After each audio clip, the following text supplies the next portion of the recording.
Olá, família! Prontos para mais um estudo diário das Escrituras? Hoje nós vamos estudar aqui Hebreus, capítulo 6, do versículo 3 ao versículo 8, tá bom?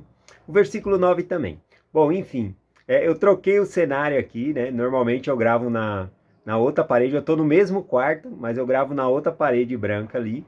Só que estamos sem luz, teve um temporal aqui em São Paulo, muitas árvores caíram, telhas voaram, muitos dos meus vizinhos tiveram que comprar telha para telhar a casa de novo. Então teve um temporal muito grande, né, de ontem da sexta para o sábado, tá bom? Então eu tô gravando hoje, aí na parede ali onde é clara, tá escuro porque não tem luz. Nós estamos sem luz, sem internet.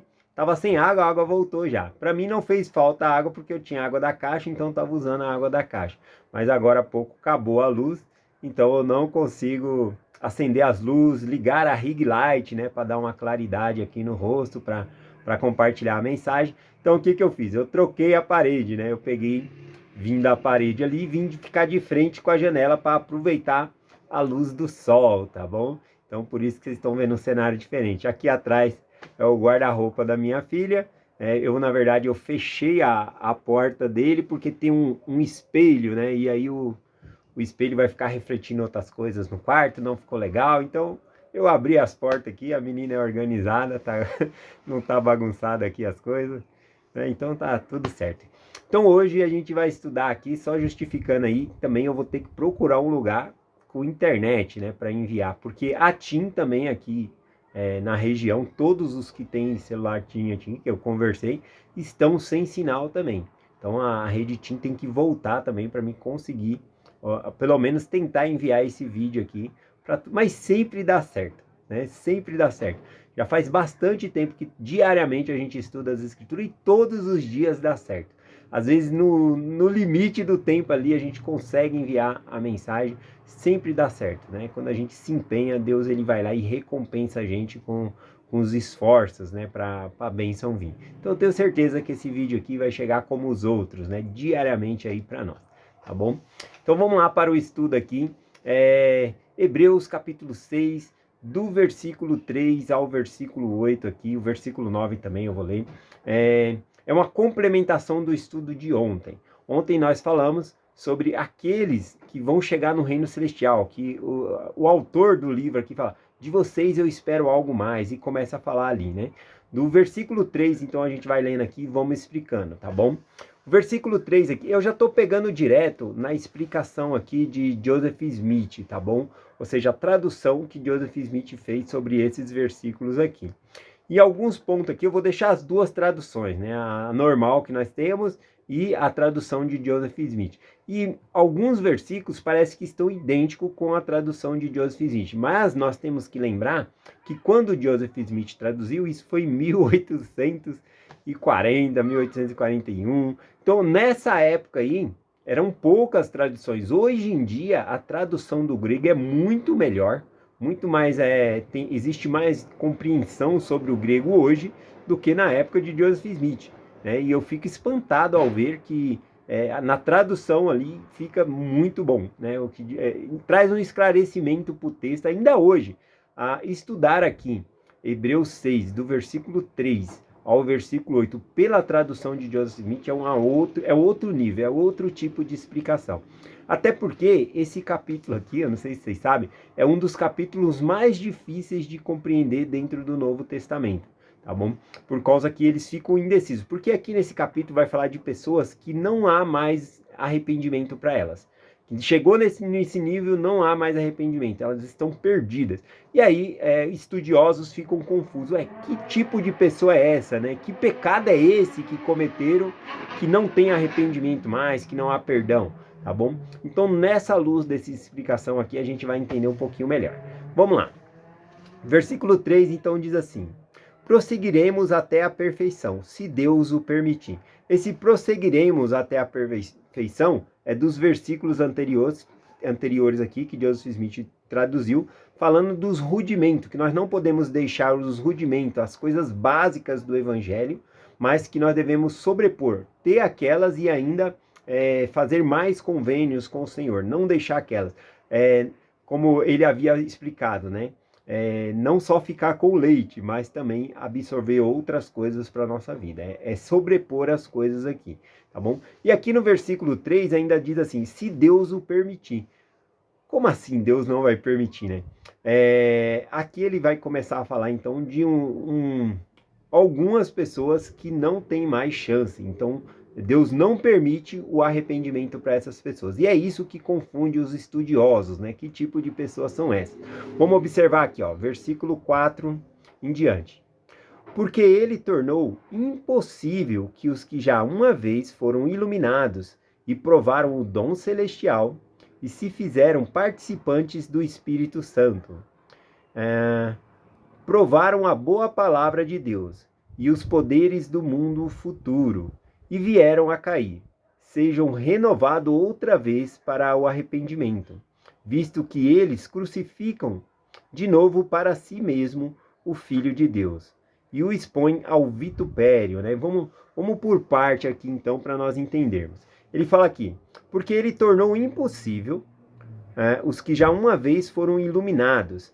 Ele fala que é impossível que o arrependimento, eles receberem a graça de Deus, porque eles já foram iluminados. Aqui é um nível, a gente reparar ali dos versículos 9 em diante, ele está falando de pessoas para alcançar o reino celestial, poder habitar com Deus e Jesus Cristo, tá bom? E aqui ele está falando de uns que perdem essa oportunidade, mas que não vai receber nenhum grau de glória. Para esses é impossível, porque eles alcançaram e perderam isso, né? Caiu da graça, digamos assim, tá bom? Eles caem da graça aqui. Aí ele continua aqui, né? Outras vezes foram não. E provaram o dom celestial. O dom celestial é realmente terem alcançado o reino celestial, terem habitado com Deus e seu Filho Jesus Cristo. E fizeram participante no Espírito Santo. Saber que Deus o Pai e Jesus Cristo, eles são, né, por meio do Espírito Santo. Não é por meio dos nossos olhos, sentidos, mas por meio do Espírito. Ter toda a certeza. Tá bom? Então aqui também entra a questão do pecado imperdoável, que é a blasfêmia contra o Espírito Santo, que é mencionado. Estou deixando uma descrição aqui de escrituras para nós entendermos, tá bom? A blasfêmia contra o Espírito Santo não é perdoada nem neste mundo, nem no mundo vindouro, né? E é para esse tipo de pessoas aqui, que é qualificado aqui, que elas perdem, né? E elas não é possível mais o arrependimento. Mas o que é pecar contra o Espírito Santo? O que é blasfemar contra o Espírito Santo? Tá bom? Vou dar um exemplo bem simples aqui, né? Vamos colocar aqui o sol, né? O sol brilhando, né? É você ver o sol brilhando no seu rosto. É você poder ir até o sol, tocar no sol e dizer: o sol não existe.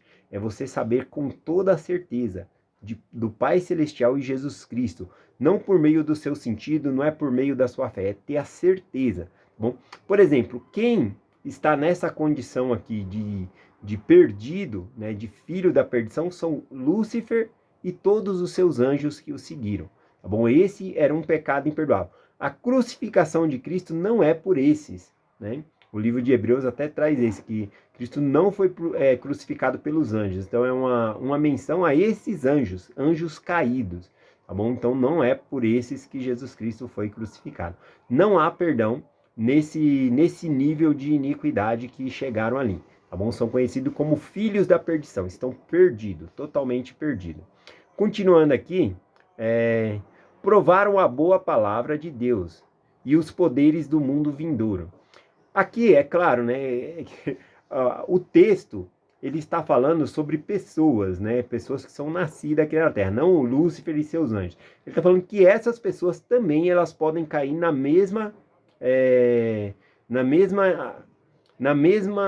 mesmo reino do Satanás, né, em um reino sem glória, trevas exteriores, tá bom? Ou seja, perder totalmente a graça de Deus, tá bom? Mas aqui diz que essa pessoa tem que primeiro alcançar a graça para perder. Ele só cai se ele se levantar. Então, esse é, inclusive, um pecado que não é citado muito nas escrituras, porque é muito difícil de uma pessoa alcançar o reino e depois cair. Então, até mesmo a igreja não prega muito sobre isso. A gente não tem tanta intenção de explicar sobre isso, porque é algo muito incomum, né? É muito difícil disso acontecer. Na Bíblia tem duas pessoas que caíram e eu vou citar elas aqui, tá bom? Para que nós possamos compreender um pouquinho aqui. Aqui diz então, né, que experimentar os poderes do mundo futuro, ou seja, realmente o poder do mundo celestial. Eles experimentaram, estiveram lá.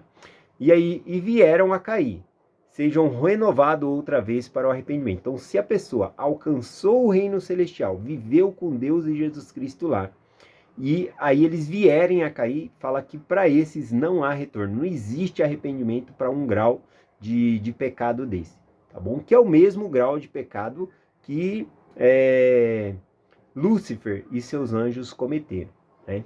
Para você ter uma ideia, nós aqui, nós não temos a capacidade de cometer esse pecado, porque nós conhecemos a Deus por meio de nossa fé, nós temos certeza, mas não da maneira e intensidade do exemplo que eu falei, de ver o sol brilhando, de tocar no sol, morar no sol e dizer o sol não existe. É renegar a Jesus Cristo, não é somente não aceitar ele.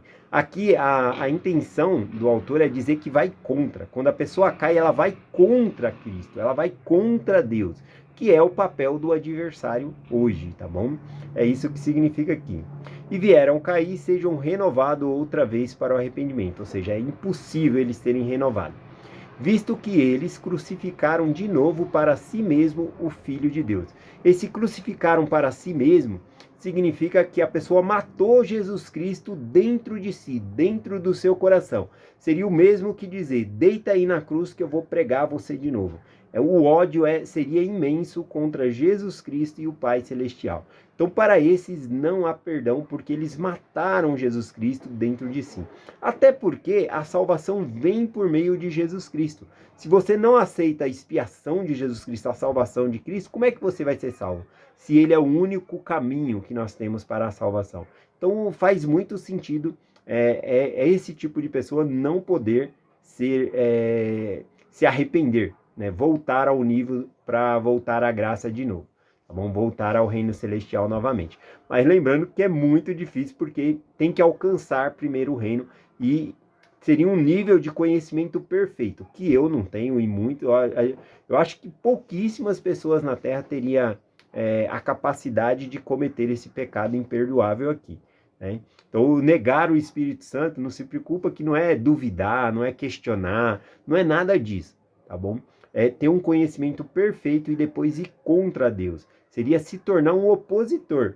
Né? Nós temos muitos opositores da igreja, mas ainda não nesse nível aqui. Não é isso que quer dizer aqui, tá bom?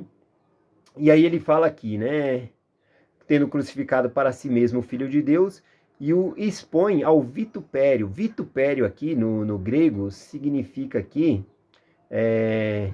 ofensa, afronta. É uma ofensa pública. É uma ofensa que vai contra a pessoa, mas publicamente. Ele se rebela abertamente contra Cristo e querem colocar outros contra Cristo também, que foi o caso de Lúcifer e seus anjos. Eu falei que eu ia citar dois aqui que tomaram esse título, né, de filho de perdição.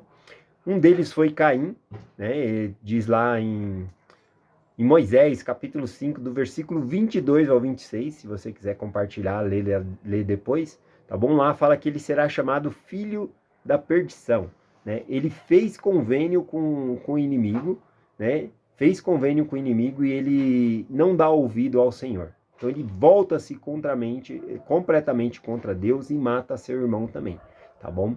Então Caim, e o outro está lá na oração intercessória, né, de Jesus Cristo em João capítulo 17, que ele está orando pelos apóstolos, né, e aí ele diz que um, né, se tornou filho da perdição, né?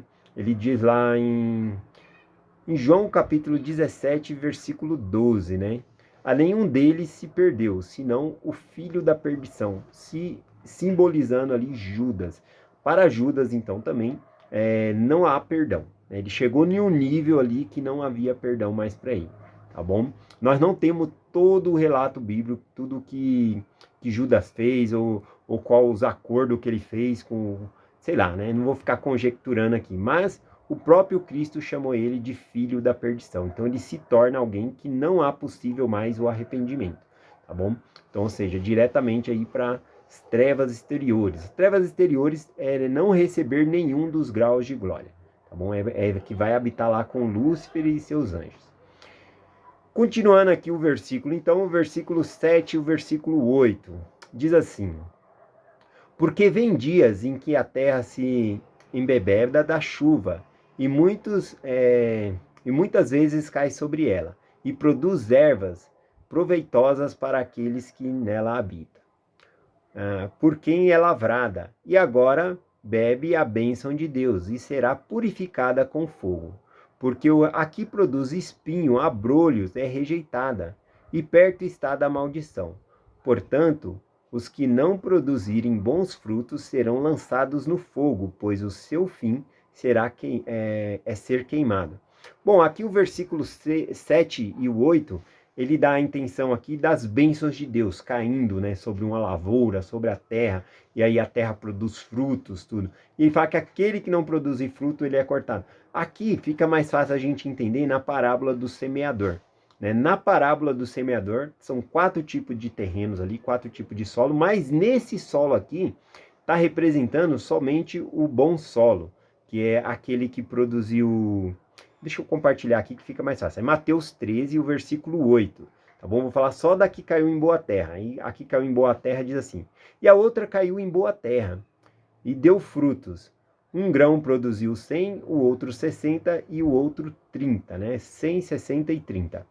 Então, para alguém cair da graça, tem que realmente receber o reino celestial. Aquele que recebeu a palavra, entrou na graça, entrou para a sua exaltação, tá bom? Produzindo frutos. É isso que significa aqui. A explicação também no Mateus 13, o que é esses frutos, estão descrito no versículo 23, que diz assim: Mas o que foi semeado em boa terra é o que ouve e compreende a palavra e dá frutos, e produz 100, e outra 60, e outro 30. Na tradução de Joseph Smith diz, é aquele que compreende, persevera e dá frutos, tá bom? Então é aquele que alcança a exaltação e depois se rebela contra Deus. Esse seria o filho da perdição. Primeiro tem que se levantar, para depois cair. É esse o sentido aqui. E é muito difícil, como eu falei, então não é mencionado. E aí o autor, essa é a parte mais legal que eu gosto, que eu vou ler o versículo 9. Porque o autor aqui em Hebreus, ele pega e fala, mas isso não serve para vocês, não é? Eu tenho esperança de vocês. Isso que eu estou falando aqui dos filhos da perdição, né? Isso aqui não é para vocês. Vocês são diferentes. Deus espera algo melhor de vocês, que é o versículo 9 aqui, ó. Porém, amados, de vós esperamos coisas melhores, coisas que acompanham a salvação, ainda que assim falemos. Então, de vocês esperamos coisas melhores. É isso, né? Ele estava falando dos filhos da perdição, fazendo em contraste com aqueles que vão receber a exaltação, viver com Deus e Jesus Cristo na eternidade. Bom, fala de vocês, eu não estou falando, essa aqui não é para vocês, eu estou falando isso aqui, mas é só um contraste, né? Então ele faz esse contraste aqui. Conforme eu falei, é algo muito difícil de acontecer, então não tem tantos detalhes dentro das escrituras, tá bom? Mas é isso, é possível alguém cair da graça, até porque Lúcifer era um anjo que estava na presença de Deus, ele cai dessa graça também. Essa palavra graça, ela é muito poderosa.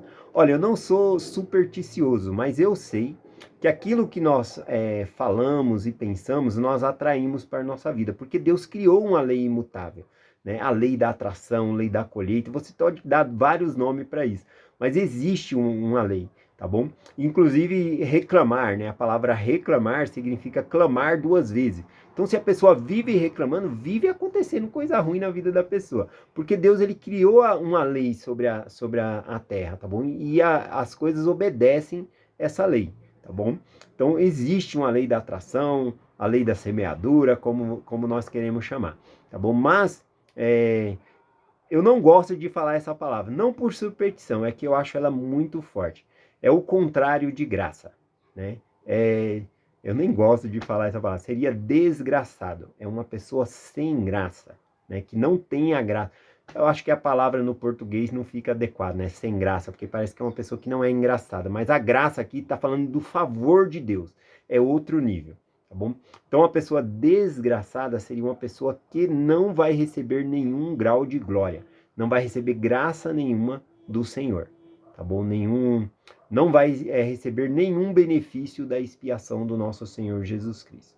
Tá bom? Então essa palavra é muito forte e eu não gosto de usá-la.